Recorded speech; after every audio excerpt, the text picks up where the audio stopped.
Welcome back, everyone. I wanted to kind of switch it up here, and I want to start documenting all of the plants that we're growing for sale at our market. So all of our customers can come right to our channel, look up the plant they bought so they never forget. They always have our videos to log and remember what they can use our plants for and how to grow them and if they have to bring them inside in the winter or not. So before I get started today, please make sure you hit that like button, and if you haven't already, hit that subscribe button, and we thank you very much. All right, let's get started here. Today we have lemon balm. This is a lemon balm plant that has been planted for about 3 or 4 weeks, and it is coming out the bottom, hence the blacking on some of the leaves here. But this plant is shooting up great growth.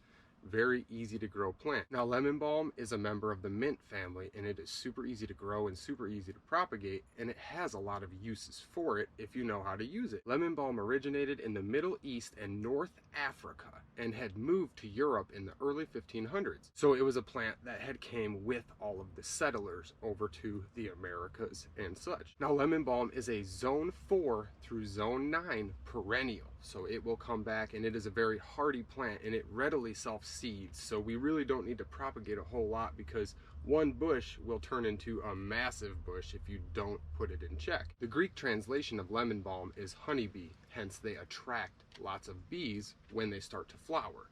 We have a few lemon balm flowers, and I wanted to show the plant, the flower, no flowers on this, and we can use them all the like. Entire plant from the lemon balm. Now, lemon balm is called the calming herb because it helps you relax and it helps you sleep almost like chamomile does. Now, lemon balm is also a healing herb. It has antiviral properties, so it can fight a viral infection that is on the surface of your skin, and you can eat lemon balm. So it is an all-around great herb to have around.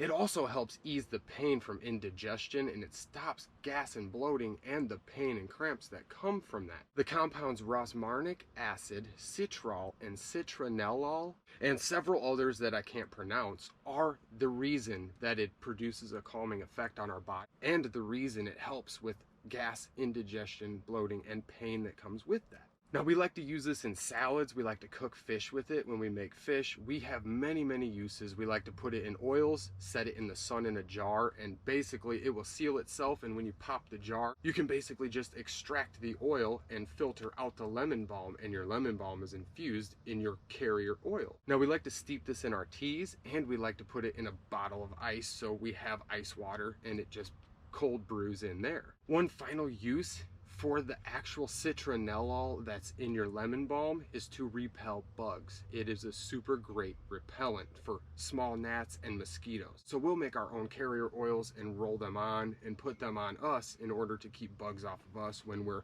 out hiking or fishing or just outside in general. Now, lemon balm has some cautions. Now, when you have the extracted oil or the essential oil of lemon balm, the suggested use is for no longer than 6 weeks at a time because it can cause you to have dizziness, and they've proven that at the high amount of concentration of the actual lemon balm itself in the oil, it can start to build up in your liver. The one final caution is that if you have thyroid issues, lemon balm is not for you. It can cause adverse reactions with the thyroid medications, and that is a major no-no because it can cause a hormone imbalance in your thyroid, and that is no good. Negating the thyroid medication is no good also, so make sure you do your research before you start using essential oils or using your own herbs. I hope everybody found this informative, and I want to thank everybody for watching. And I'm going to continue producing videos on all of the plants that we grow. So I will have a nice video catalog of all of our plants and herbs and the uses for them, where they came from, and the cautions that come with them also. So stay tuned because we will continue bringing updates on all of the plants we're growing.